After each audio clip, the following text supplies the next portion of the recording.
Miré a Putin a los ojos y vi a un asesino de sangre fría. Cuando miras a Putin a los ojos, lo único que ves es KGB, KGB, KGB. Todos los que se oponen a Putin han tomado la decisión consciente de sacrificar sus vidas. Si Vladimir Putin pudiese haberme asesinado de forma que nadie relacionase mi muerte con él, ya estaría muerto.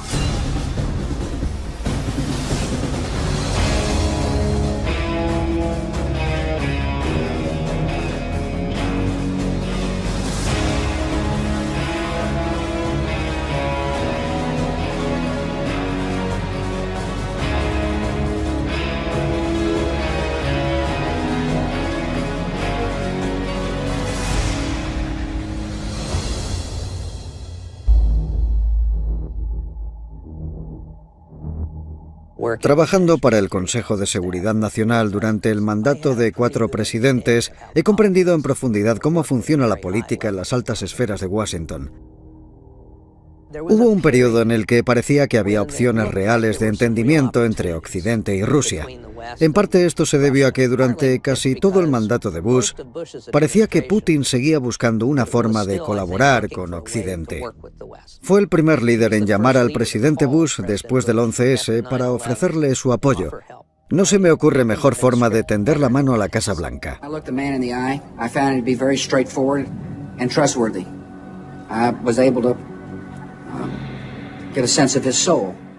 El presidente Bush se reunió con Putin y, como muchos recordarán después de eso, dijo que le había mirado a los ojos y que sentía que había visto su alma. Pero después de mi primera reunión con Putin, le dije al presidente Bush, he mirado a Putin a los ojos y he visto a un asesino de sangre fría.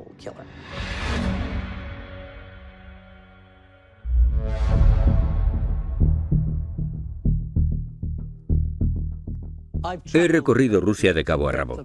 Es un país que verdaderamente me encanta. También me gustan mucho los rusos, por muy difíciles que a veces sean de tratar. La primera vez que vi a Putin, y fui consciente de su existencia, fue en la oficina de un hombre llamado Anatoly Sobchak, que era el alcalde de San Petersburgo. Sentado en un escritorio junto a él, estaba ese personaje bajito, un tanto astuto, de pelo rubio y aspecto modesto. Y se trataba nada más y nada menos que de Vladimir Putin. La verdad es que no hablé con él. ¿Por qué iba a hacerlo? No era nadie importante. Para que nos entendamos, si hubiese tenido que hacer una lista de las 100 personas que más posibilidades tenían de llegar a primer ministro de Rusia, no habría incluido su nombre en la lista. Y creo que muchas otras personas sintieron algo parecido. Es impresionante que Putin haya llegado a primer ministro en tan poco tiempo.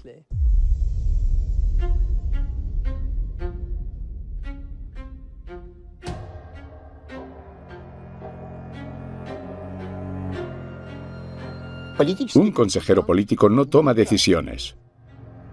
Su trabajo es escuchar a otros. Mi cliente era el Kremlin de Yeltsin. Su objetivo era crear una situación ideal para poder retirarse. La paradoja era que estábamos trabajando en el problema del sucesor de Yeltsin, pero no sabíamos quién iba a ser. Y Yeltsin tampoco lo sabía. Así que estábamos pensando quién sería la persona más indicada de todas para ganar las elecciones. Si Yeltsin hubiese traído a una mujer, a un marinero, a un obrero, y hubiese dicho, él es el candidato, todos habríamos dicho, vale, le elegiremos a él. Entonces nos trajo a Putin.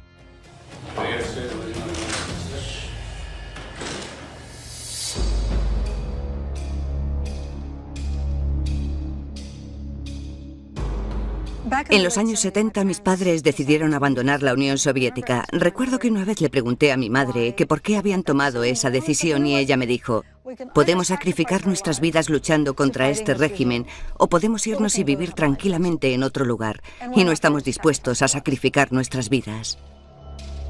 Durante la década de los 90 ocurrieron muchas cosas cuya legalidad era bastante cuestionable.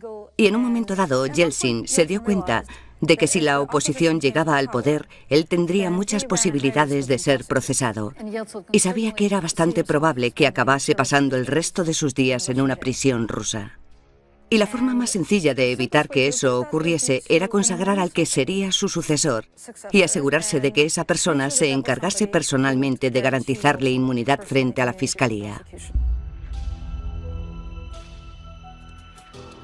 Unos días antes de que Putin fuese nombrado primer ministro, comenzó una oleada de ataques terroristas. The midnight explosion collapsed 64 apartments, one on top of the other.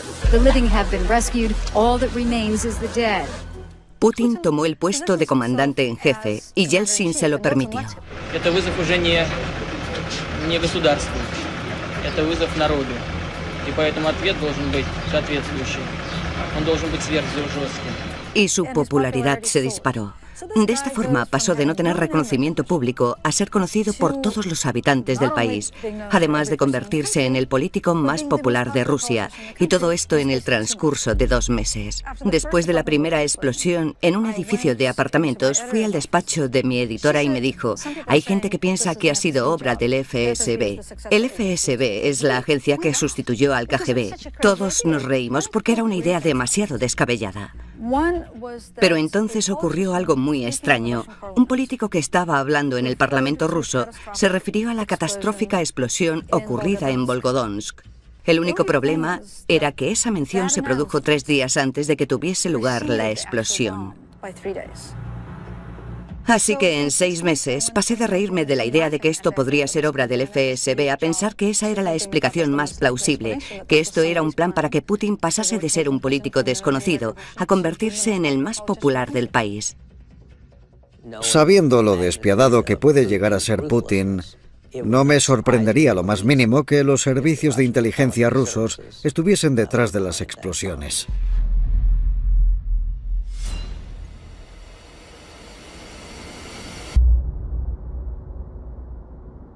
In London today, authorities revealed that former KGB spy Alexander Litvinenko, who died yesterday, was killed by a rare and deadly radioactive poison.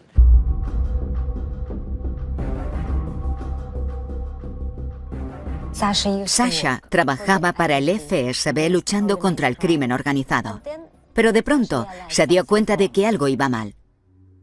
Concretamente se trataba de la corrupción que se había extendido por todo el FSB. Sasha dijo abiertamente: el FSB se ha convertido en una organización muy peligrosa.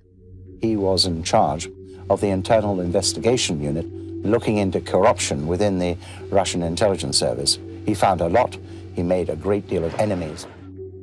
I have concluded that the FSB operation to kill Mr. Litvinenko was probably approved by Mr. Patrushev, then head of the FSB, and also by President Putin. Todo empezó a medianoche. Se empezó a sentir muy enfermo. No podía articular palabra, porque le dolía muchísimo la garganta y se le puso blanca. Tenía todos los tejidos internos dañados. Yo intenté calmarle diciéndole: Sasha, vas a salir de esta. Pero entonces me di cuenta de que le había arrancado sin querer el pelo con los guantes. Esos fueron los 2 últimos días de la vida de Sasha. Durante 23 días vivió un auténtico calvario, desde el primero hasta el último día. Y cuando se les ocurrió tomarle muestras de orina, se dieron cuenta de que tenía polonio. Todo el mundo se quedó muy sorprendido. Era la primera vez, el primer caso, que se investigaba de un asesinato producido por material radiactivo. Litvinenko left behind a deathbed statement, leaving no doubt who he thought had killed him. You may succeed in silencing one man, but the howl of protest from around the world will reverberate, Mr. Putin, in your ears for the rest of your life. Es muy importante que la gente entienda que él amaba la vida. Estaba lleno de vida. Él intentaba ayudar a los demás. Pero Sasha era una persona normal y nunca intentó ser un héroe. Quiero que todo el mundo lo entienda. Rusia no es Putin y Putin no es Rusia.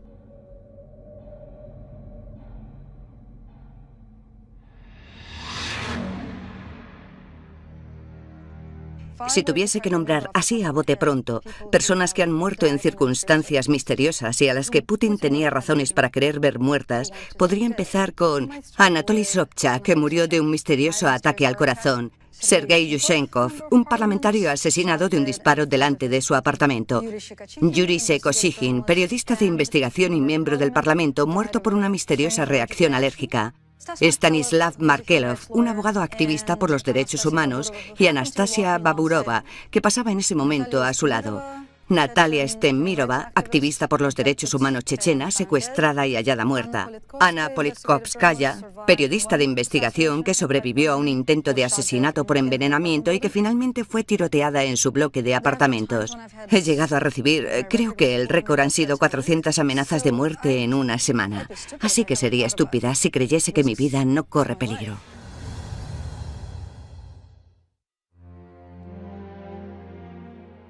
Un país en el que las principales figuras disidentes son asesinadas es un país en el que vive alguien fácilmente irascible.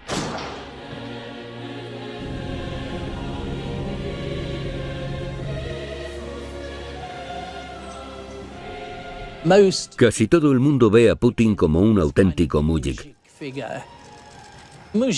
Un mujik es como un hombre duro, de zona rural. No es como esos blandengues que irían a París o a Londres, sino un auténtico ruso. Así es como la mayoría de los rusos quieren que sea su líder. Quieren a alguien que no pida perdón, a un tío duro que sea capaz de darle un puñetazo en la cara a alguien nada más conocerle.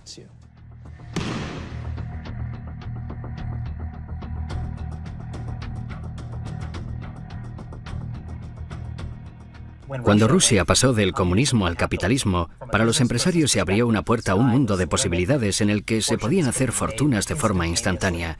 Y yo lo vi como una gran oportunidad. Abrí un fondo de inversiones para invertir en estas empresas. Una de las primeras cosas que hicimos para estudiar la situación fue analizar las pérdidas de Gazprom. Descubrimos que la directiva de Gazprom, que estuvo entre 1996 y 1999, había robado reservas petrolíferas y de gas natural que en total sumaban el tamaño de Kuwait. Cuando di a conocer esta información, se desató una gran tormenta política dentro de Rusia. Las cosas como inversor me fueron muy bien hasta que en octubre de 2003 Putin arrestó al hombre más rico de Rusia, lo sometió a un juicio y permitió que las cámaras de televisión lo filmasen sentado en una celda. Y uno a uno todos los oligarcas rusos volvieron a Rusia, se reunieron con Putin y le dijeron: Vladimir, ¿qué tenemos que hacer para que no nos metas en una celda? Y desde ese momento los oligarcas dejaron de ser los enemigos de Putin y pasaron a ser sus socios. Entonces Putin y yo dejamos de tener los mismos intereses y se volvió contra mí. Me parece que Putin tiene una visión muy maniquea de la gente con la que trata. Básicamente piensa, o estás conmigo o estás contra mí. Por un lado tenemos a varios oligarcas que han pasado mucho tiempo en Siberia, otros que han desertado a Occidente y un par que han sido asesinados. Pero por otro lado, los oligarcas que han hecho lo que Putin les ha dicho desde hace 15 años más o menos, han seguido siendo multimillonarios y han mantenido su influencia, su poder y su riqueza. Así que Putin ha cumplido su palabra. Creo que la forma en la que Putin se relaciona con los que le rodean es evaluando qué han hecho ellos por él. 13 de noviembre de 2005. Yo estaba de vuelta en Rusia y me detuvieron en la sala VIP del aeropuerto Sheremetyevo. Me llevaron al centro de detención, me encerraron durante 15 horas, me deportaron a Londres y me consideraron una amenaza para la seguridad nacional. Hicieron redadas en nuestras oficinas, se incautaron de todos nuestros documentos corporativos y los usaron para perpetrar un fraude masivo de 230 millones de dólares. Básicamente, robaron los impuestos que habíamos pagado al gobierno ruso. Así que contratamos al abogado más inteligente que pudimos encontrar, un joven ruso llamado Sergei Magnitsky. Sergei presentó pruebas del delito y un mes después de testificar contra ellos, estos mismos oficiales fueron a su casa, le arrestaron y le pusieron en prisión preventiva, donde le torturaron para que retirase su testimonio. Después le pusieron en una celda de aislamiento, lo encadenaron a una cama y entre 8 guardias le golpearon con porras de goma hasta que lo mataron. I want to recognize Sergei Magnitsky, whose remarkable life and tragic death is the reason, the catalyst that brought us here today. Putin y sus compinches roban dinero de Rusia, vienen a Occidente, guardan su dinero aquí, mandan a sus hijos a colegios de aquí, así que se me ocurre una idea, quitarles la posibilidad de viajar a Occidente. Esto se ha convertido en la ley Magnitsky de Estados Unidos. Putin ha dicho que su principal política internacional es tumbar esta ley. Hemos dado con el talón de Aquiles del régimen de Putin. We are sending a signal to Vladimir Putin and to the Russian kleptocracy that these kinds of abuses of human rights will not be tolerated. En represalia, Putin llevó a cabo un juicio en 2013 en el que sentó en el banquillo de los acusados a Sergei Magnitsky, que había sido asesinado por sus oficiales en prisión. Un juicio a un muerto. A mí me juzgaron in absentia como coacusado. Había 2 asientos vacíos en una jaula en un juzgado supremo ruso. Estaban el juez, los fiscales, los abogados de oficio, los alguaciles, los periodistas judiciales, las salas de prensa, los reporteros, y nos declararon culpables a los 2. Esta fue la primera vez en la historia de Rusia que juzgaron a un hombre muerto. A Sergei no podían hacerle nada después de declararle culpable, pero a mí me condenaron in absentia a 9 años en una cárcel rusa. Si Vladimir Putin pudiese haberme asesinado de forma que nadie relacionase mi muerte con él, ya estaría muerto.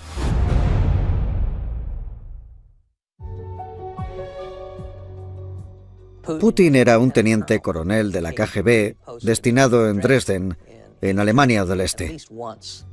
Se lo recalqué al menos en una ocasión cuando yo era subdirector de la CIA y me reuní con sus jefes. Le dije que él había sido teniente coronel en Dresden. Enfrentarse a Putin es una experiencia muy diferente a lo que uno imaginaría. En todas mis reuniones con él nunca levantó la voz. Puede ser una persona muy sarcástica y es muy pragmático. Es una persona muy seria. No se puede decir que tenga mucho sentido del humor.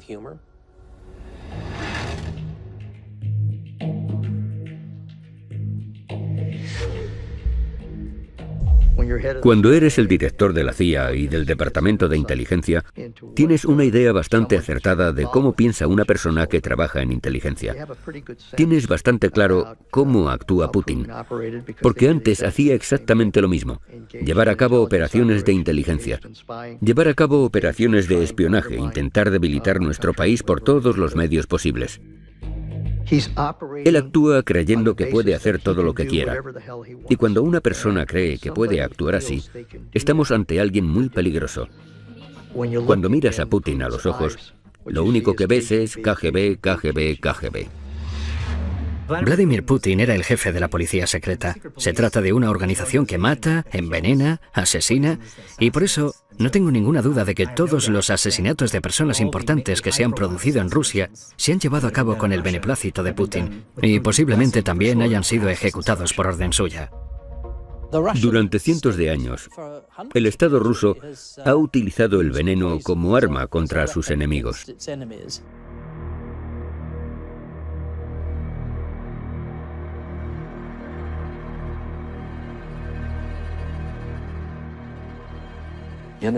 Mi objetivo no era crear una política contra la lengua rusa. Mi objetivo era desarrollar una política que cohesionase Ucrania. Esa fue la razón por la que fui invitado a reunirme con el jefe del Servicio de Seguridad ucraniano. Yo era reacio a ir a esa reunión.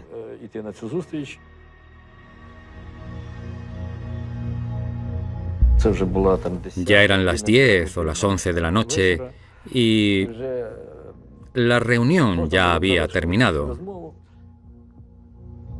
Pero trajeron un poco más de comida a la mesa y me invitaron a quedarme un rato más para probarla. Fue el único plato que sirvieron en pequeñas raciones individuales. En cuanto probé el primer bocado, sentí un dolor de cabeza muy fuerte.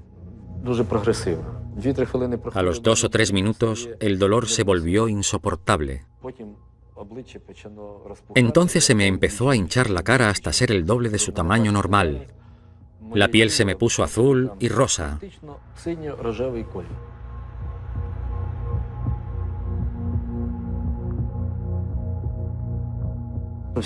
Todas las personas que nos habían servido ese plato Abandonaron Ucrania al día siguiente y se fueron a Moscú.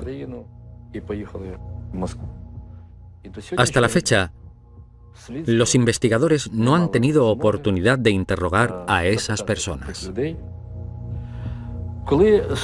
Cuando los investigadores analizaron las características del veneno, una dioxina, solicitaron información a los 4 laboratorios del mundo que producen ese tipo de toxina. El único laboratorio que todavía no ha contestado es el ruso. Le he pedido personalmente al presidente Putin que elimine las trabas que bloquean la investigación y que dependen de la cooperación rusa. Todavía no he recibido respuesta por su parte.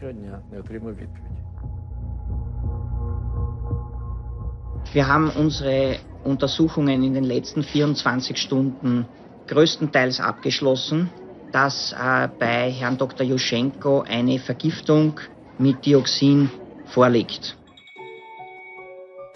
Putin asistió a la conferencia de seguridad de Múnich en febrero de 2007. Yo estaba sentado junto al pasillo, en la primera fila, y Putin estaba justo al otro lado del pasillo, también en la primera fila. A su lado estaba Angela Merkel, la canciller alemana, y junto a ella el presidente de Ucrania, Yushchenko, que creía, y tenía razones para hacerlo, que la KGB había intentado envenenarle. Tenía la cara picada como resultado del envenenamiento. Entonces, cuando Merkel se levantó para dar el discurso inaugural, Putin y Yushchenko se quedaron sentados prácticamente el uno al lado del otro, y Yushchenko le lanzó a Putin una mirada de odio que no trató de disimular. Fue impresionante.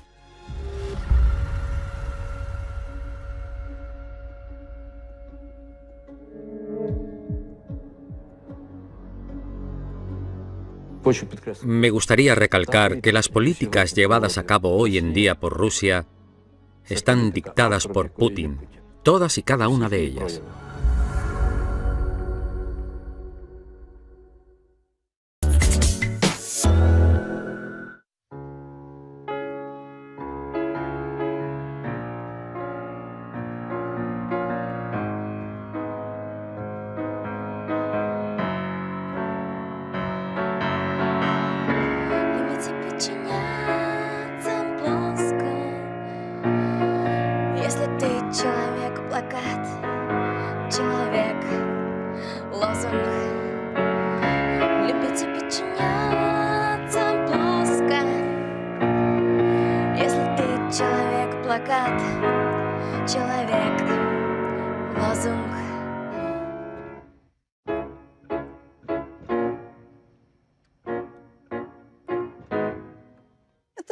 En este momento, los que se oponen a Putin de forma activa en Rusia son personas que han tomado la decisión consciente de sacrificar sus vidas para combatir este régimen. Son auténticos héroes.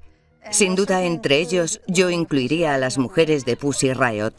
Fueron las primeras personas que Putin encarceló por llevar a cabo protestas pacíficas, cosa que ahora mismo nos parecería imposible de imaginar. Solo han pasado 4 años, pero hoy parece agua pasada. It was a mixture between hard rock music gig and prayer vigil to the Virgin Mary, who they implored to remove Vladimir Putin from office. Several days later, alleged participants in this punk prayer protest were detained. The young women now face 7 years in jail for hooliganism. En las noticias de la televisión rusa, nunca dijeron que habíamos ido a la iglesia a protestar contra Putin. Le dijeron a los rusos que habíamos ido a la iglesia a destruir la religión, cosa que era completamente falsa.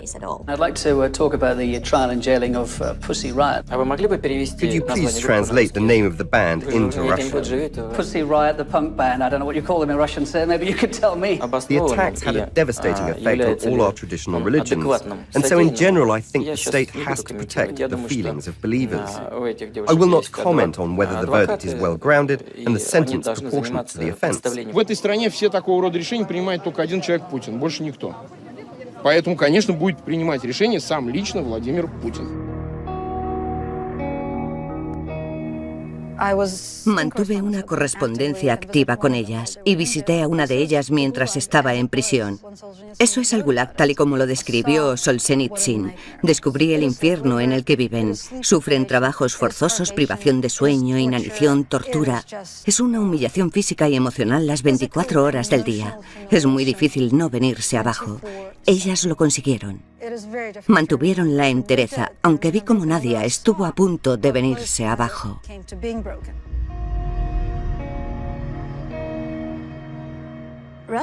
Las prisiones rusas para mujeres son mucho más duras que las de los hombres.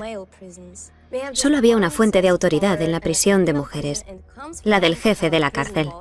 Le llamábamos amo. Y realmente era el amo de nuestras vidas. Teníamos que trabajar 16 horas al día. No nos dejaban ir al baño o parar para comer algo o ir a fumar. Teníamos escasez de medicamentos, escasez de comida. Nos aplicaban castigos no autorizados. Las demás reclusas tenían prohibido hablar conmigo, porque corrían el riesgo de contagiarse de mi virus político. Pero de todas formas, algunas de ellas me pasaban notas, hablaban conmigo en secreto, y yo pensé, tengo que hacer algo para solucionar esto. Así que me puse en huelga de hambre. Escribí una carta abierta que se publicó en el principal medio de comunicación independiente ruso. Y como estaba haciendo huelga de hambre, tenía derecho a estar aislada. Cuando estuve en aislamiento, todos los problemas se me vinieron encima y no tenía nadie alrededor. Debido a la huelga de hambre, me empezaron a salir ampollas en la piel, por todo el cuerpo y la cabeza, entre el pelo. Dolía y me daba un poco de miedo, porque no sabía si me quedarían cicatrices después. Y, obviamente, los guardias y los médicos de la prisión venían a decirme, vas a morir mañana, tienes que acabar con la huelga de hambre.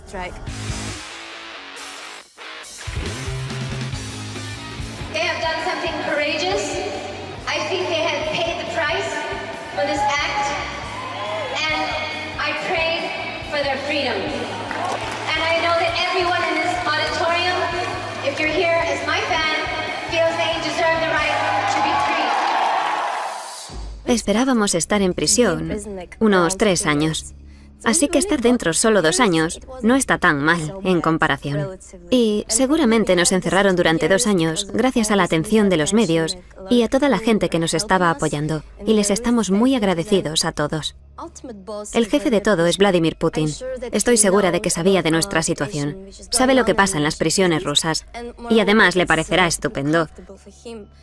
Porque cree que la población debe estar asustada. Es una fórmula que le ha funcionado a todos los dictadores. Y a Putin también le está funcionando.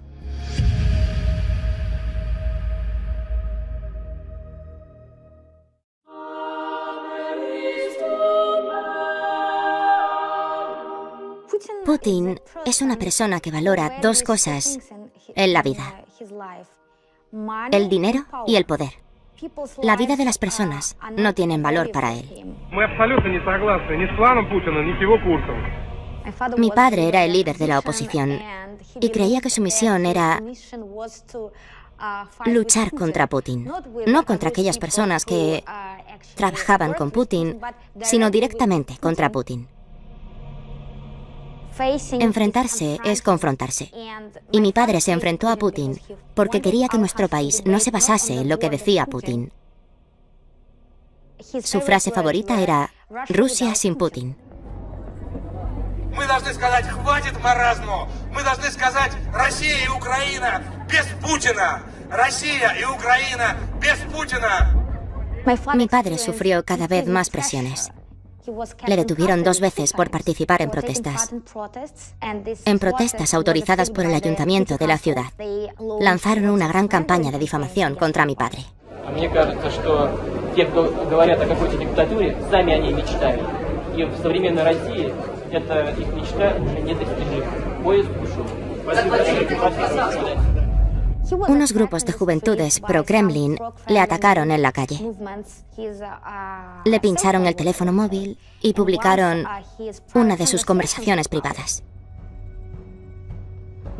Se consideraba a mi padre como un traidor a la patria. Esto le generó mucho estrés porque él se veía a sí mismo, y esto es totalmente cierto, como un político 100% prorruso. Él quería lo mejor para Rusia y luchó por mejorar su país. Sacrificó muchas cosas para conseguirlo, hasta que acabó sacrificando su vida.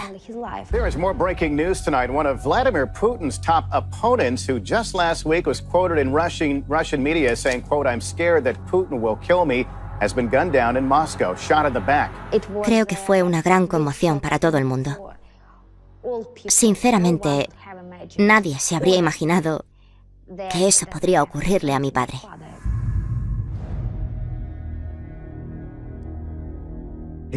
La única forma de que alguien pudiese haber llevado a cabo un asesinato enfrente del Kremlin contra el político más querido de la oposición sería por instrucción explícita de Vladimir Putin.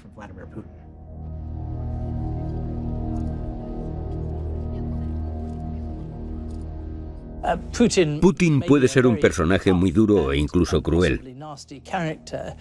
Pero de todos los lugares estúpidos donde podría haber asesinado a Nemtsov, junto a los muros del Kremlin, es sin duda el más estúpido que podía haber elegido.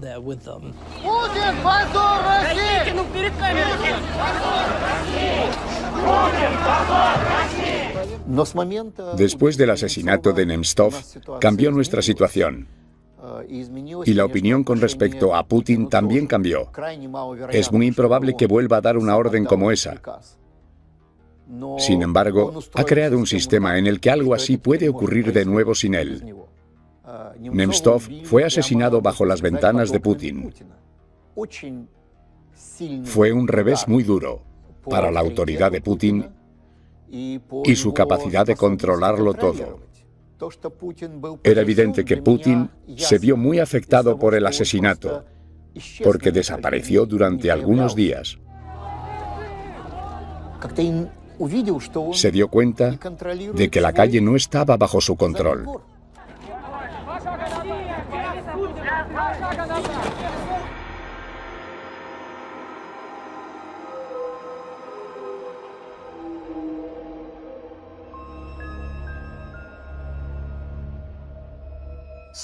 Hace poco me dijeron que he fotografiado más líderes mundiales que ningún otro fotógrafo de la historia. No sé si es cierto, pero estoy muy familiarizado con el poder y es algo que me fascina. No hay nadie como Putin. Nadie. Es diferente. No se esfuerza en ser como es. Simplemente es así.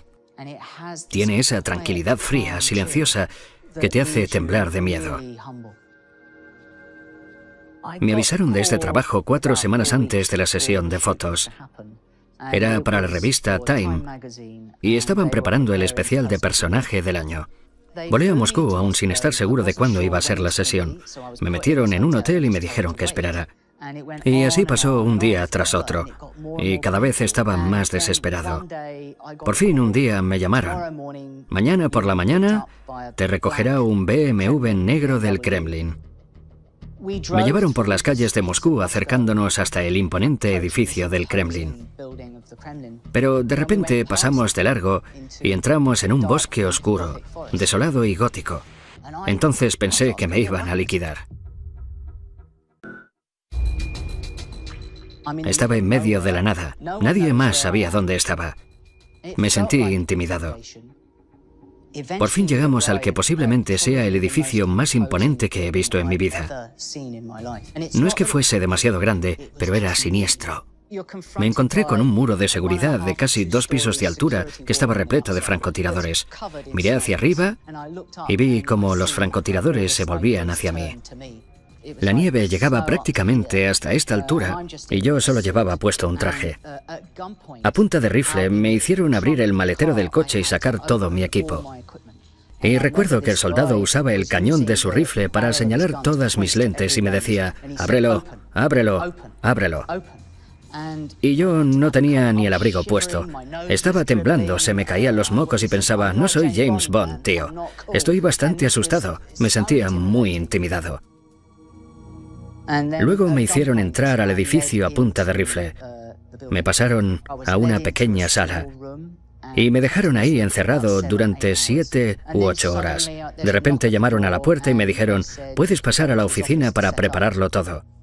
Así que cogí mi equipo. Pero me dijeron, solo tienes 15 minutos. Mientras estaba como loco montándolo todo, me di cuenta de que necesitaba un enchufe para el foco de luz estroboscópica. Una banda de guardaespaldas me vigilaba. Entonces vi una toma de corriente, pero ya había algo enchufado ahí, era un enchufe junto a una mesa. Intenté tirar del cable para enchufar el foco y recuerdo que todos me gritaron, ¡Niet! ¡Niet! Uno de ellos me señaló el cable y lo siguió hasta el escritorio, donde vi que llegaba a un teléfono rojo que estaba dentro de una urna de cristal, y en el que solo había un botón. Todo eso se sumó a la tensión de la situación. Parecía que estaba intentando hacer una locura en la oficina de Putin. Las puertas se abrieron de par en par. Putin entró en la habitación. Estaba flanqueado por, creo que eran 2 traductores que estaban constantemente susurrándole al oído. Tenía también un grupo de personas que debían ser consejeros políticos y detrás venía una banda de tipos duros. Ya me entendéis, cabezas rapadas. Uno de ellos tenía una cicatriz. Ese tipo de gente. Se acercaron a mí y le dije muy nervioso, señor presidente, es un gran honor para mí estar en Rusia y si me lo permite me gustaría hacerle una pregunta. No tiene nada que ver con la política. Los traductores les susurraron al oído y se dieron todos la vuelta para mirarme y me dijeron, ¿cuál es la pregunta? No tenemos mucho tiempo, así que le dije, soy un gran fan de los Beatles. ¿A usted también le gustan?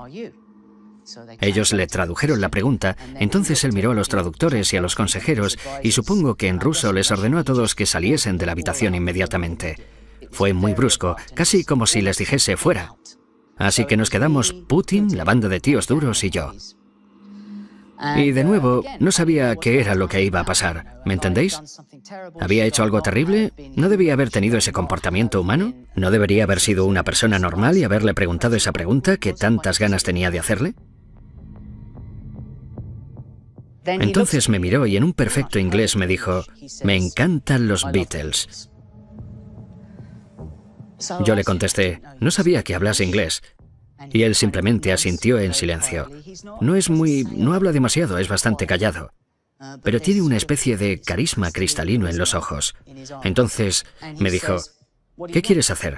¿Vamos allá? Recuerdo que mientras estaba enfocando la cámara, me estaba costando mucho evitar que me temblase la mano. Al final acabé a 4 centímetros de su nariz. Podía sentir su respiración en mis manos mientras enfocaba la cámara. Desde ese ángulo, cuando le miré a los ojos, vi puro poder. Era algo frío, tranquilo. Era un poder que no había sentido nunca. Era como si me estuviese diciendo, Rusia ante todo, cueste lo que cueste.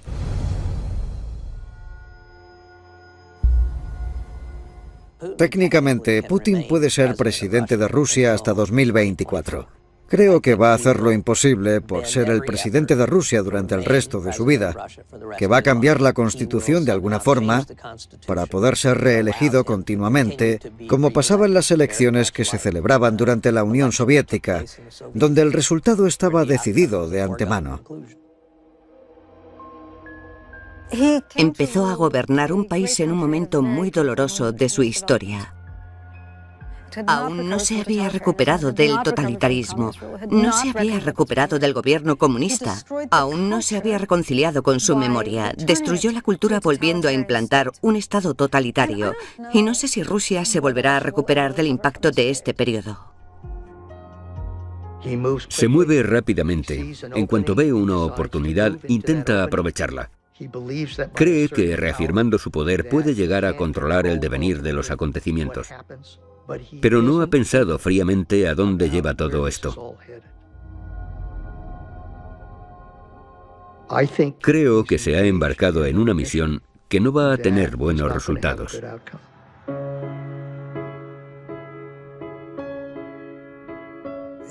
Soy historiador y para mí la historia de Putin es parte de la historia rusa.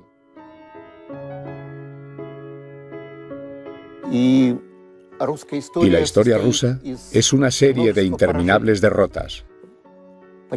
No ha habido casi nadie que no haya sido derrotado. No tenemos casi ningún triunfador. Por eso entiendo a Putin. Esta es una parte muy triste de la historia rusa.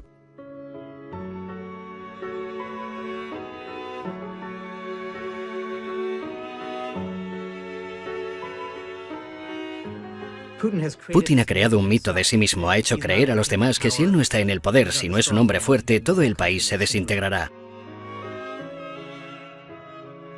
El pueblo ruso se merece algo mejor y Rusia también se merece algo mejor. Librarse de Putin sería solo la primera piedra del camino para Rusia.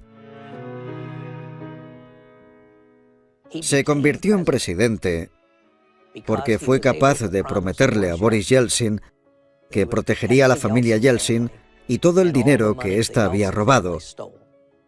Y ha mantenido su palabra. Hoy en día no hay nadie en Rusia que pueda prometerle lo mismo a Vladimir Putin. Personalmente creo que va a salir de su despacho con los pies por delante.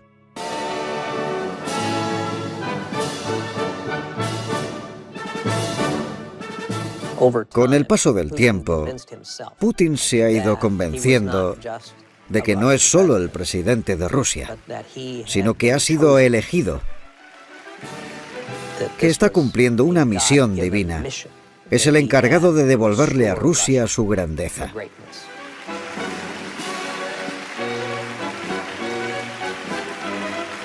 Sí que Putin ha cumplido su palabra. Creo que la forma en la que Putin se relaciona con los que le rodean es evaluando qué han hecho ellos por él. 13 de noviembre de 2005, yo estaba de vuelta en Rusia y me detuvieron en la sala VIP del aeropuerto Sheremetyevo. Me llevaron al centro de detención, me encerraron durante 15 horas, me deportaron a Londres y me consideraron una amenaza para la seguridad nacional. Hicieron redadas en nuestras oficinas, se incautaron de todos nuestros documentos corporativos y los usaron para perpetrar un fraude masivo de 230 millones de dólares. Básicamente, robaron los impuestos que habíamos pagado al gobierno ruso. Así que contratamos al abogado más inteligente que pudimos encontrar, un joven ruso llamado Sergei Magnitsky. Sergei presentó pruebas del delito y un mes después de testificar contra ellos, estos mismos oficiales fueron a su casa, le arrestaron y le pusieron en prisión preventiva, donde le torturaron para que retirase su testimonio. Después le pusieron en una celda de aislamiento, lo encadenaron a una cama y entre 8 guardias le golpearon con porras de goma hasta que lo mataron. I want to recognize Sergei Magnitsky, whose remarkable life and tragic death is the reason, the catalyst that brought us here today. Putin y sus compinches roban dinero de Rusia, vienen a Occidente, guardan su dinero aquí, mandan a sus hijos a colegios de aquí, así que se me ocurre una idea, quitarles la posibilidad de viajar a Occidente. Esto se ha convertido en la ley Magnitsky de Estados Unidos. Putin ha dicho que su principal política internacional es tumbar esta ley. Hemos dado con el talón de Aquiles del régimen de Putin. We are sending a signal to Vladimir Putin and to the Russian kleptocracy that these kinds of abuses of human rights will not be tolerated. En represalia, Putin llevó a cabo un juicio en 2013 en el que sentó en el banquillo de los acusados a Sergei Magnitsky, que había sido asesinado por sus oficiales en prisión. Un juicio a un muerto. A mí me juzgaron in absentia como coacusado. Había 2 asientos vacíos en una jaula en un juzgado supremo ruso. Estaban el juez, los fiscales, los abogados de oficio, los alguaciles, los periodistas judiciales, las salas de prensa, los reporteros, y nos declararon culpables a los 2. Esta fue la primera vez en la historia de Rusia que juzgaron a un hombre muerto.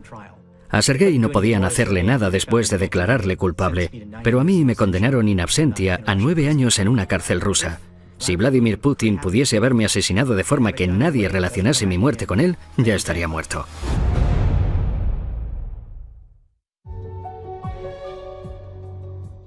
Putin era un teniente coronel de la KGB destinado en Dresden, en Alemania del Este.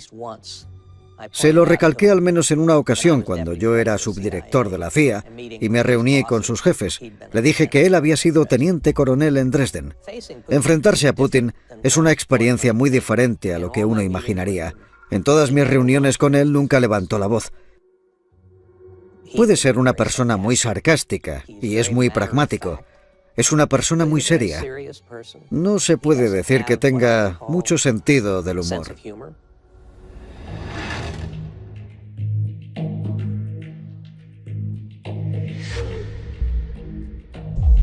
Cuando eres el director de la CIA y del Departamento de Inteligencia, tienes una idea bastante acertada de cómo piensa una persona que trabaja en inteligencia. Tienes bastante claro cómo actúa Putin, porque antes hacía exactamente lo mismo: llevar a cabo operaciones de inteligencia, llevar a cabo operaciones de espionaje, intentar debilitar nuestro país por todos los medios posibles. Él actúa creyendo que puede hacer todo lo que quiera. Y cuando una persona cree que puede actuar así, estamos ante alguien muy peligroso. Cuando miras a Putin a los ojos, lo único que ves es KGB, KGB, KGB. Vladimir Putin era el jefe de la policía secreta. Se trata de una organización que mata, envenena, asesina, y por eso no tengo ninguna duda de que todos los asesinatos de personas importantes que se han producido en Rusia se han llevado a cabo con el beneplácito de Putin, y posiblemente también hayan sido ejecutados por orden suya. Durante cientos de años, el Estado ruso ha utilizado el veneno como arma contra sus enemigos.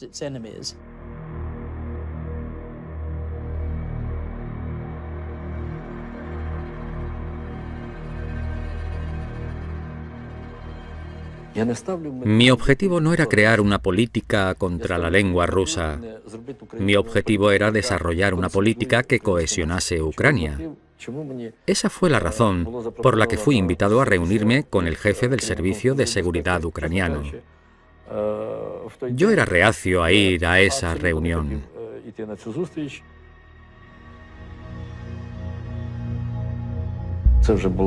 Ya eran las 10 o las 11 de la noche y la reunión ya había terminado. Pero trajeron un poco más de comida a la mesa y me invitaron a quedarme un rato más para probarla. Fue el único plato que sirvieron en pequeñas raciones individuales.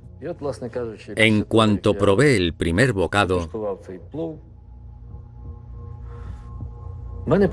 sentí un dolor de cabeza muy fuerte. A los 2 o 3 minutos, el dolor se volvió insoportable. Entonces se me empezó a hinchar la cara hasta ser el doble de su tamaño normal. La piel se me puso azul y rosa.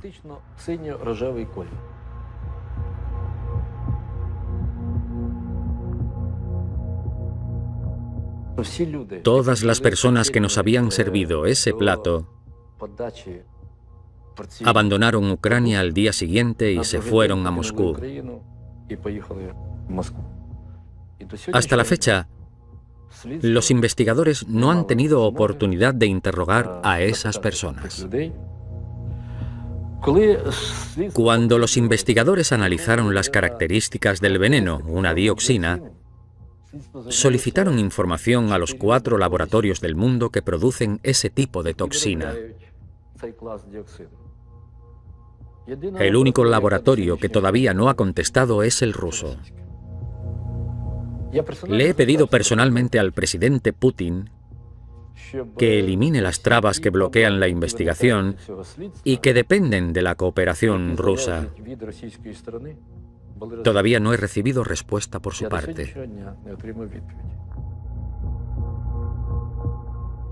Wir haben unsere Untersuchungen in den letzten 24 Stunden größtenteils abgeschlossen, dass bei Herrn Dr. Juschenko eine Vergiftung mit Dioxin vorliegt.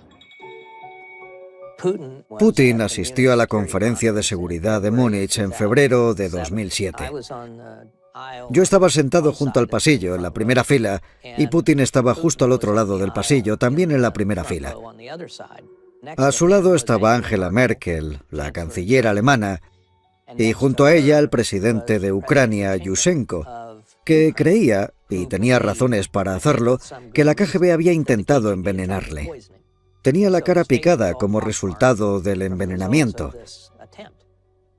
Entonces, cuando Merkel se levantó para dar el discurso inaugural, Putin y Yushchenko se quedaron sentados prácticamente el uno al lado del otro, y Yushchenko le lanzó a Putin una mirada de odio que no trató de disimular. Fue impresionante.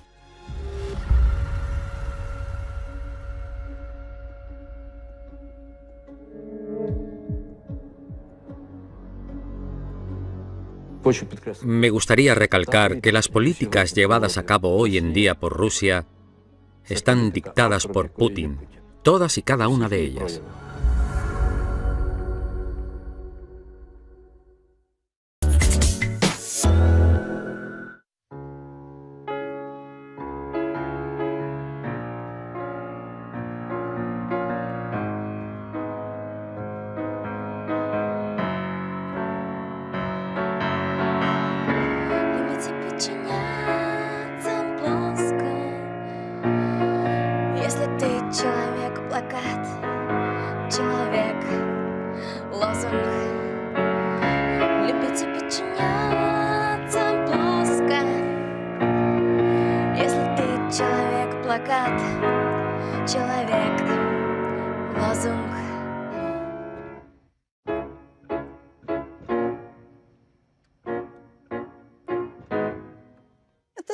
En este momento, los que se oponen a Putin de forma activa en Rusia son personas que han tomado la decisión consciente de sacrificar sus vidas para combatir este régimen.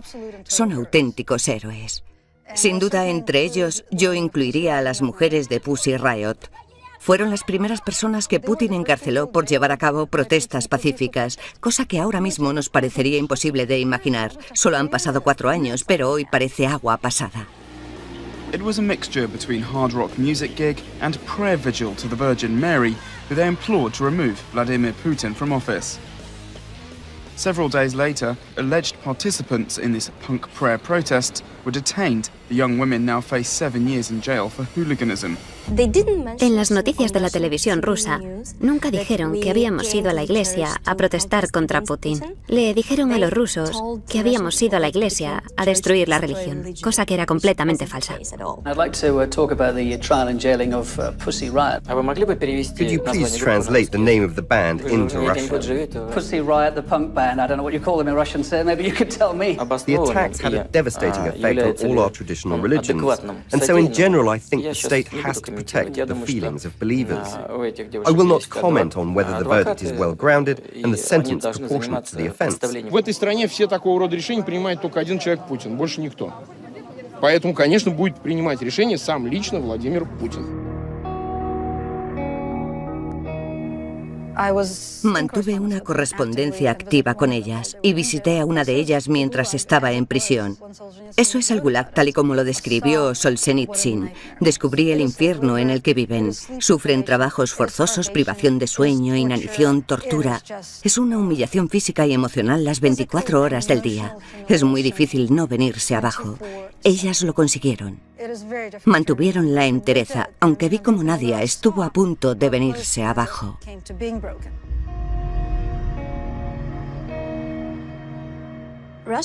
Las prisiones rusas para mujeres son mucho más duras que las de los hombres. Solo había una fuente de autoridad en la prisión de mujeres, la del jefe de la cárcel. Le llamábamos amo. Y realmente era el amo de nuestras vidas. Teníamos que trabajar 16 horas al día. No nos dejaban ir al baño o parar para comer algo o ir a fumar. Teníamos escasez de medicamentos, escasez de comida. Nos aplicaban castigos no autorizados. Las demás reclusas tenían prohibido hablar conmigo, porque corrían el riesgo de contagiarse de mi virus político. Pero de todas formas, algunas de ellas me pasaban notas, hablaban conmigo en secreto, y yo pensé, tengo que hacer algo para solucionar esto. Así que me puse en huelga de hambre. Escribí una carta abierta que se publicó en el principal medio de comunicación independiente ruso. Y como estaba haciendo huelga de hambre, tenía derecho a estar aislada. Cuando estuve en aislamiento, todos los problemas se me vinieron encima y no tenía nadie alrededor. Debido a la huelga de hambre, me empezaron a salir ampollas en la piel, por todo el cuerpo y la cabeza, entre el pelo. Dolía y me daba un poco de miedo, porque no sabía si me quedarían cicatrices después. Y, obviamente, los guardias y los médicos de la prisión venían a decirme, vas a morir mañana, tienes que acabar con la huelga de hambre.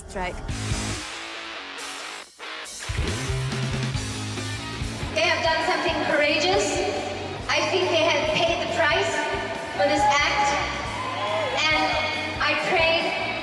freedom. And I know that everyone in this auditorium, if you're here as my fan, feels they deserve the right to be free. Esperábamos estar en prisión unos 3 años. Así que estar dentro solo 2 años no está tan mal en comparación.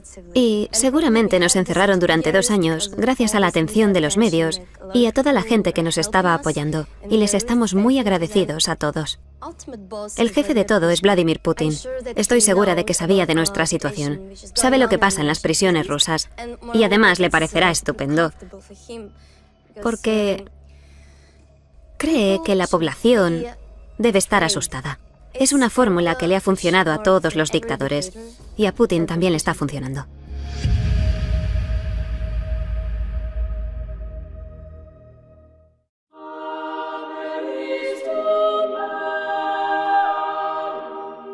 Putin es una persona que valora 2 cosas en la vida: el dinero y el poder. La vida de las personas no tienen valor para él. Mi padre era el líder de la oposición y creía que su misión era luchar contra Putin. No contra aquellas personas que trabajaban con Putin, sino directamente contra Putin. Enfrentarse es confrontarse. Y mi padre se enfrentó a Putin porque quería que nuestro país no se basase en lo que decía Putin. Su frase favorita era «Rusia sin Putin». Мы должны сказать, хватит маразму. Мы должны сказать, Россия и Украина без Путина. Россия y Ucrania без Putina. Mi padre sufrió cada vez más presiones. Le detuvieron 2 veces por participar en protestas autorizadas por el ayuntamiento de la ciudad.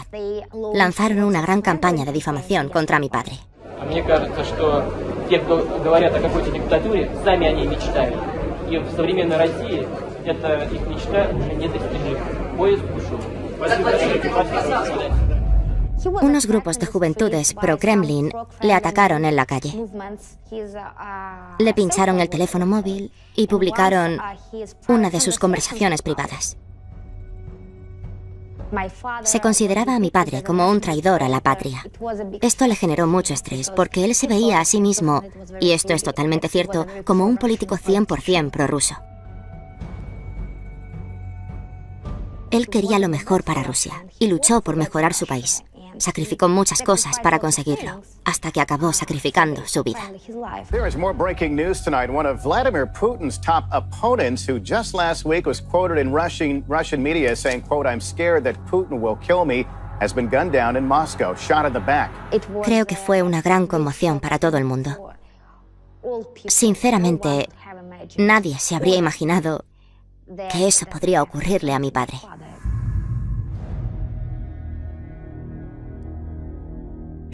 La única forma de que alguien pudiese haber llevado a cabo un asesinato enfrente del Kremlin contra el político más querido de la oposición sería por instrucción explícita de Vladimir Putin.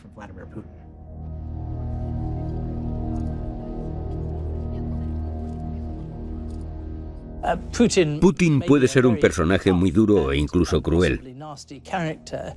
Pero de todos los lugares estúpidos donde podría haber asesinado a Nemtsov, junto a los muros del Kremlin, es sin duda el más estúpido que podía haber elegido.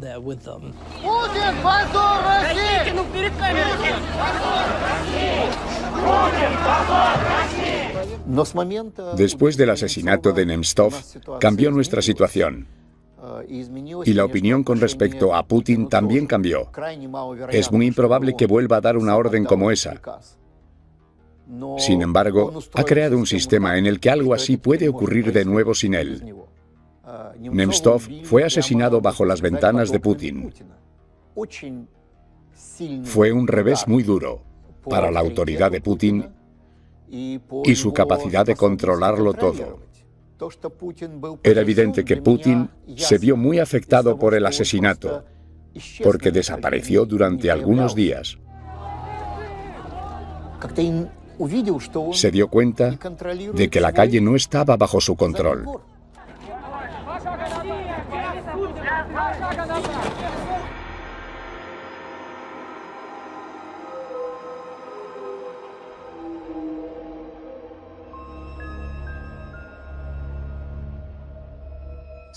Hace poco me dijeron que he fotografiado más líderes mundiales que ningún otro fotógrafo de la historia.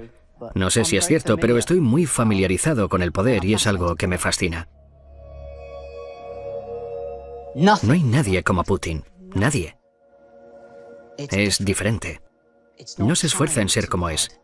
Simplemente es así. Tiene esa tranquilidad fría, silenciosa, que te hace temblar de miedo. Me avisaron de este trabajo 4 semanas antes de la sesión de fotos. Era para la revista Time y estaban preparando el especial de personaje del año. Volé a Moscú aún sin estar seguro de cuándo iba a ser la sesión. Me metieron en un hotel y me dijeron que esperara. Y así pasó un día tras otro, y cada vez estaba más desesperado. Por fin un día me llamaron. Mañana por la mañana te recogerá un BMW negro del Kremlin. Me llevaron por las calles de Moscú acercándonos hasta el imponente edificio del Kremlin. Pero de repente pasamos de largo y entramos en un bosque oscuro, desolado y gótico. Entonces pensé que me iban a liquidar. Estaba en medio de la nada. Nadie más sabía dónde estaba. Me sentí intimidado. Por fin llegamos al que posiblemente sea el edificio más imponente que he visto en mi vida. No es que fuese demasiado grande, pero era siniestro. Me encontré con un muro de seguridad de casi 2 pisos de altura que estaba repleto de francotiradores. Desconocido a convertirse en el más popular del país. Sabiendo lo despiadado que puede llegar a ser Putin, no me sorprendería lo más mínimo que los servicios de inteligencia rusos estuviesen detrás de las explosiones.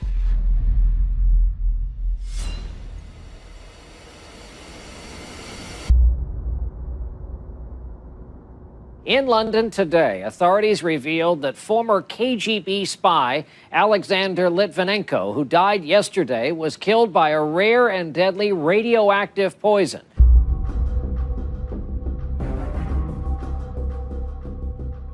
Sasha trabajaba para el FSB luchando contra el crimen organizado, pero de pronto se dio cuenta de que algo iba mal.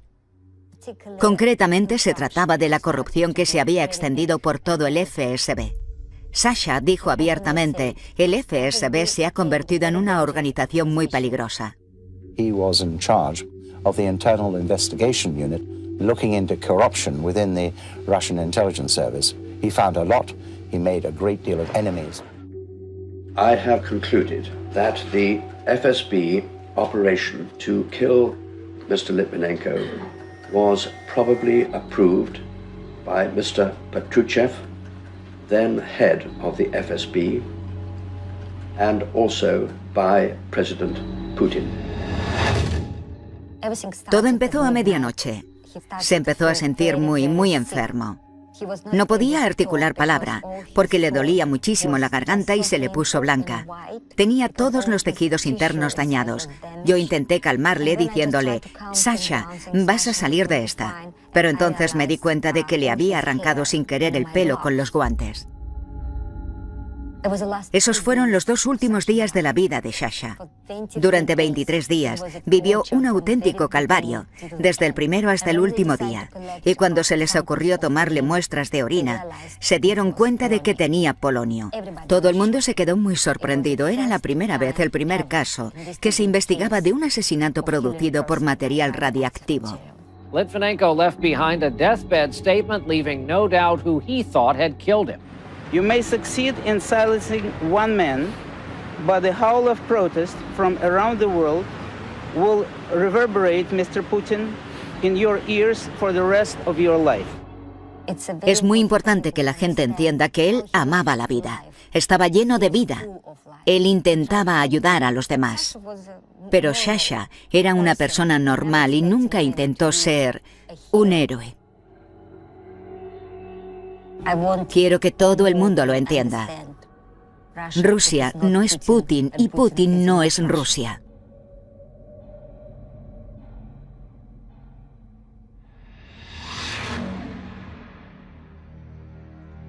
Si tuviese que nombrar así a bote pronto personas que han muerto en circunstancias misteriosas y a las que Putin tenía razones para querer ver muertas, podría empezar con Anatoly Sobchak, que murió de un misterioso ataque al corazón; Sergei Yushchenkov, un parlamentario asesinado de un disparo delante de su apartamento; Yuri Sekosygin, periodista de investigación y miembro del Parlamento, muerto por una misteriosa reacción alérgica; Stanislav Markelov, un abogado activista por los derechos humanos; y Anastasia Baburova, que pasaba en ese momento a su lado; Natalia Stemirova, activista por los derechos humanos chechena, secuestrada y hallada muerta; Ana Politkovskaya, periodista de investigación que sobrevivió a un intento de asesinato por envenenamiento y que finalmente fue tiroteada en su bloque de apartamentos.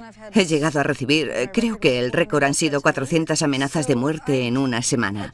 Así que sería estúpida si creyese que mi vida no corre peligro.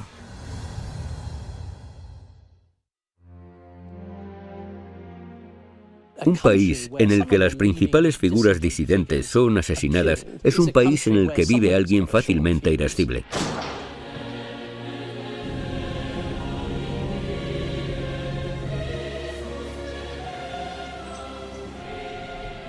Casi todo el mundo ve a Putin como un auténtico mujik. Un mujik es como un hombre duro, de zona rural.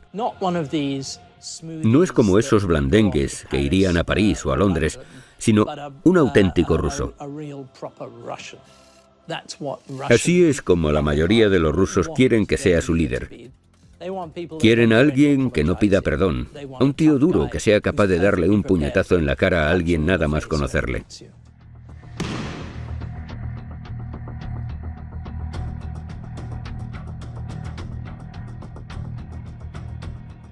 Cuando Rusia pasó del comunismo al capitalismo, para los empresarios se abrió una puerta a un mundo de posibilidades en el que se podían hacer fortunas de forma instantánea.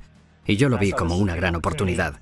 Abrí un fondo de inversiones para invertir en estas empresas. Una de las primeras cosas que hicimos para estudiar la situación fue analizar las pérdidas de Gazprom. Descubrimos que la directiva de Gazprom, que estuvo entre 1996 y 1999, había robado reservas petrolíferas y de gas natural que en total sumaban el tamaño de Kuwait. Cuando di a conocer esta información, se desató una gran tormenta política dentro de Rusia.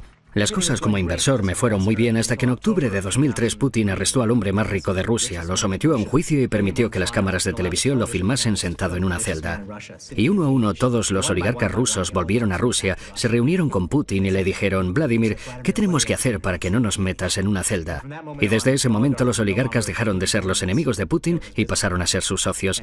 Entonces Putin y yo dejamos de tener los mismos intereses y se volvió contra mí. Me parece que Putin tiene una visión muy maniquea de la gente con la que trata. Básicamente piensa, o estás conmigo o estás contra mí. Por un lado tenemos a varios oligarcas que han pasado mucho tiempo en Siberia, otros que han desertado a Occidente y un par que han sido asesinados. Pero por otro lado, los oligarcas que han hecho lo que Putin les ha dicho desde hace 15 años más o menos, han seguido siendo multimillonarios y han mantenido su influencia, su poder y su riqueza. Miré a Putin a los ojos y vi a un asesino de sangre fría. Cuando miras a Putin a los ojos, lo único que ves es KGB, KGB, KGB. Todos los que se oponen a Putin han tomado la decisión consciente de sacrificar sus vidas. Si Vladimir Putin pudiese haberme asesinado de forma que nadie relacionase mi muerte con él, ya estaría muerto.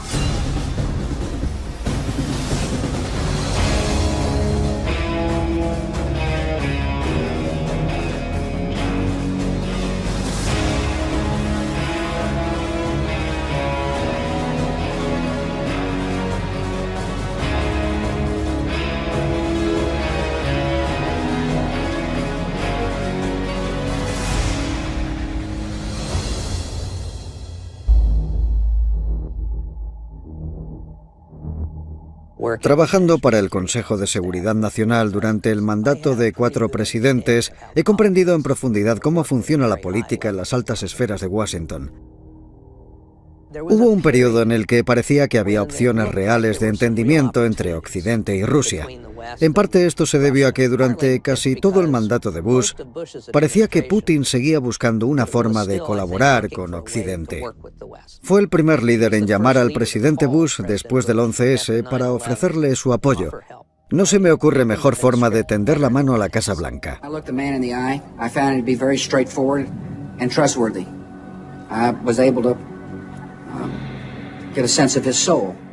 El presidente Bush se reunió con Putin y, como muchos recordarán después de eso, dijo que le había mirado a los ojos y que sentía que había visto su alma.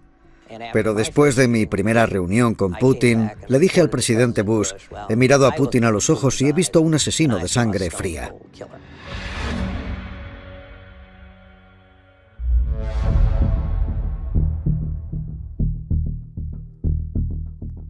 He recorrido Rusia de cabo a rabo. Es un país que verdaderamente me encanta. También me gustan mucho los rusos, por muy difíciles que a veces sean de tratar. La primera vez que vi a Putin, y fui consciente de su existencia, fue en la oficina de un hombre llamado Anatoly Sobchak, que era el alcalde de San Petersburgo. Sentado en un escritorio junto a él, estaba ese personaje bajito, un tanto astuto, de pelo rubio y aspecto modesto. Y se trataba nada más y nada menos que de Vladimir Putin. La verdad es que no hablé con él. ¿Por qué iba a hacerlo? No era nadie importante. Para que nos entendamos, si hubiese tenido que hacer una lista de las 100 personas que más posibilidades tenían de llegar a primer ministro de Rusia, no habría incluido su nombre en la lista. Y creo que muchas otras personas sintieron algo parecido. Es impresionante que Putin haya llegado a primer ministro en tan poco tiempo.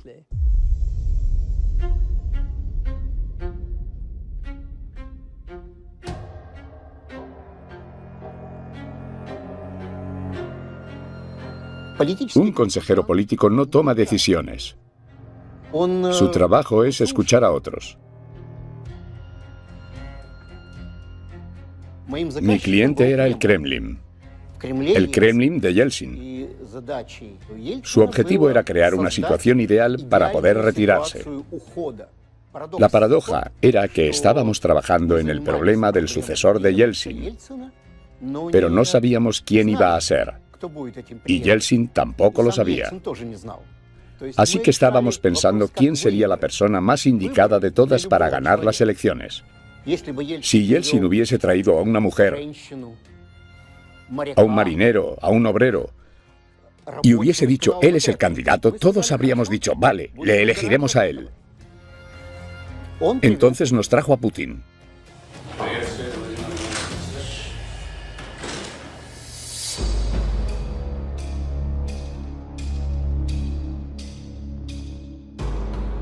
En los años 70 mis padres decidieron abandonar la Unión Soviética. Recuerdo que una vez le pregunté a mi madre que por qué habían tomado esa decisión y ella me dijo, podemos sacrificar nuestras vidas luchando contra este régimen o podemos irnos y vivir tranquilamente en otro lugar y no estamos dispuestos a sacrificar nuestras vidas. Durante la década de los 90 ocurrieron muchas cosas cuya legalidad era bastante cuestionable.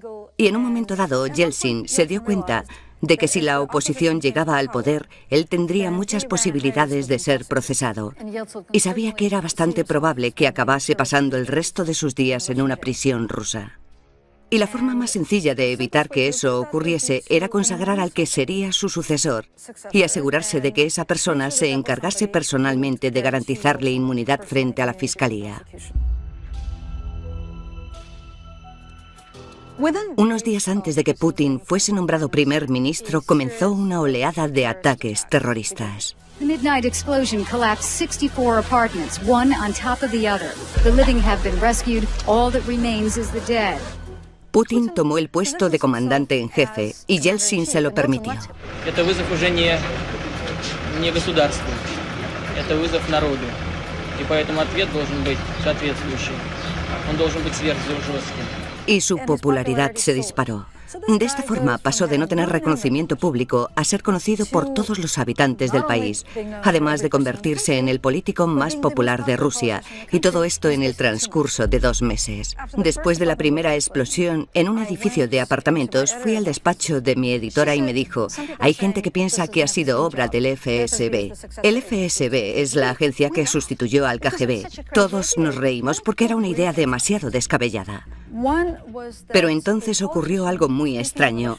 Un político que estaba hablando en el Parlamento ruso se refirió a la catastrófica explosión ocurrida en Volgodonsk.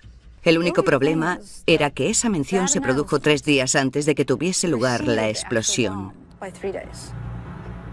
Así que en 6 meses pasé de reírme de la idea de que esto podría ser obra del FSB a pensar que esa era la explicación más plausible, que esto era un plan para que Putin pasase de ser un político.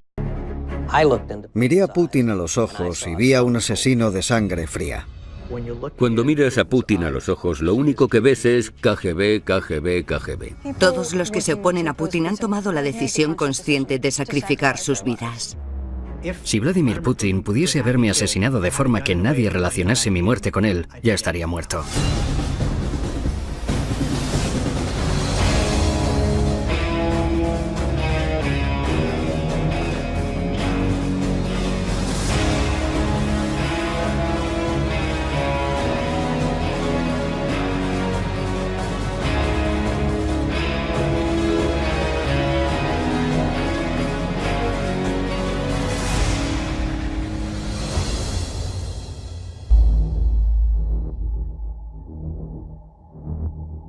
Trabajando para el Consejo de Seguridad Nacional durante el mandato de 4 presidentes, he comprendido en profundidad cómo funciona la política en las altas esferas de Washington.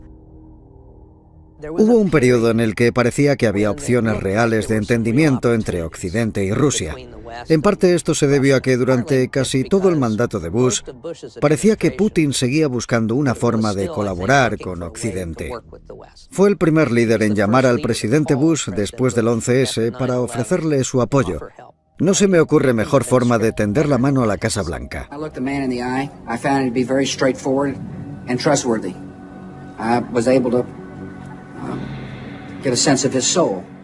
El presidente de la idea de que esto podría ser obra del FSB a pensar que esa era la explicación más plausible, que esto era un plan para que Putin pasase de ser un político desconocido a convertirse en el más popular del país.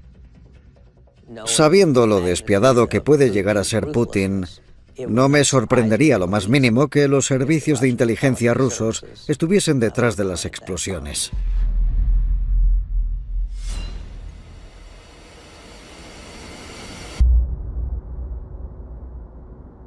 In London today, authorities revealed that former KGB spy Alexander Litvinenko, who died yesterday, was killed by a rare and deadly radioactive poison.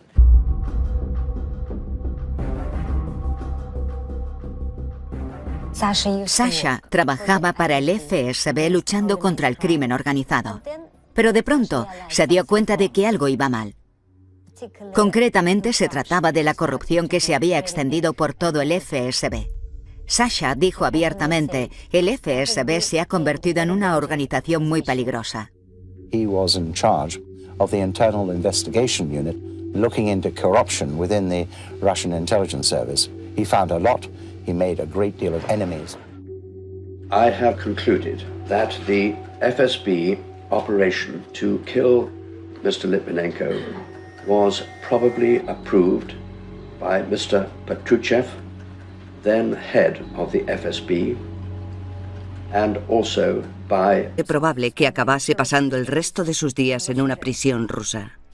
Y la forma más sencilla de evitar que eso ocurriese era consagrar al que sería su sucesor y asegurarse de que esa persona se encargase personalmente de garantizarle inmunidad frente a la fiscalía.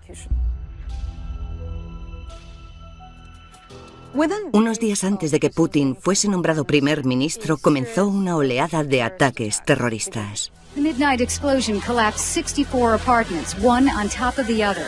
The living have been rescued. All that remains is the dead. Putin tomó el puesto de comandante en jefe y Yeltsin se lo permitió. Это вызов уже не государству, это вызов народу. И поэтому ответ должен быть соответствующий. Он должен быть сверхжестким. Y su popularidad se disparó. De esta forma pasó de no tener reconocimiento público a ser conocido por todos los habitantes del país, además de convertirse en el político más popular de Rusia, y todo esto en el transcurso de 2 meses. Después de la primera explosión en un edificio de apartamentos, fui al despacho de mi editora y me dijo: hay gente que piensa que ha sido obra del FSB. El FSB es la agencia que sustituyó al KGB. Todos nos reímos porque era una idea demasiado descabellada. Pero entonces ocurrió algo muy extraño. Un político que estaba hablando en el Parlamento ruso se refirió a la catastrófica explosión ocurrida en Volgodonsk. El único problema era que esa mención se produjo 3 días antes de que tuviese lugar la explosión.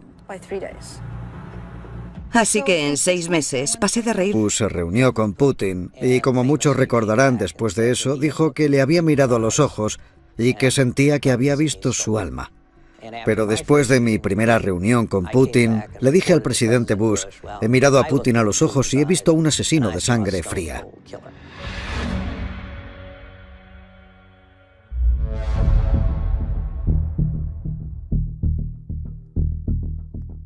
He recorrido Rusia de cabo a rabo. Es un país que verdaderamente me encanta. También me gustan mucho los rusos, por muy difíciles que a veces sean de tratar.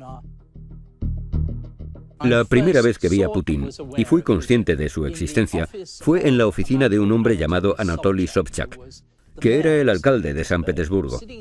Sentado en un escritorio junto a él, estaba ese personaje bajito, un tanto astuto, de pelo rubio y aspecto modesto. Y se trataba nada más y nada menos que de Vladimir Putin. La verdad es que no hablé con él. ¿Por qué iba a hacerlo? No era nadie importante. Para que nos entendamos, si hubiese tenido que hacer una lista de las 100 personas que más posibilidades tenían de llegar a primer ministro de Rusia, no habría incluido su nombre en la lista. Y creo que muchas otras personas sintieron algo parecido. Es impresionante que Putin haya llegado a primer ministro en tan poco tiempo.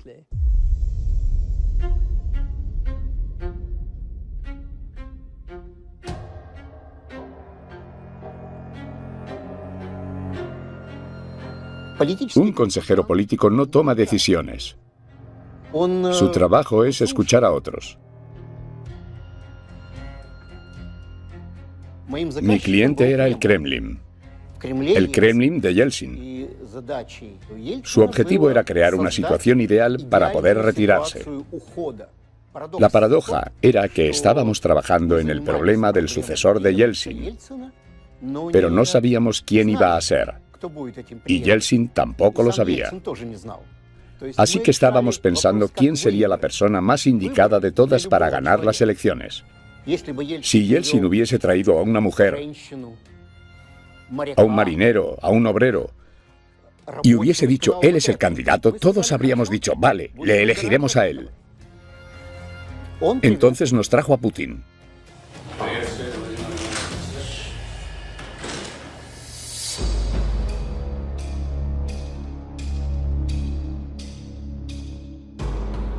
En los años 70 mis padres decidieron abandonar la Unión Soviética. Recuerdo que una vez le pregunté a mi madre que por qué habían tomado esa decisión y ella me dijo: podemos sacrificar nuestras vidas luchando contra este régimen o podemos irnos y vivir tranquilamente en otro lugar, y no estamos dispuestos a sacrificar nuestras vidas. Durante la década de los 90 ocurrieron muchas cosas cuya legalidad era bastante cuestionable. Y en un momento dado, Yeltsin se dio cuenta de que si la oposición llegaba al poder, él tendría muchas posibilidades de ser procesado. Y sabía que era bastante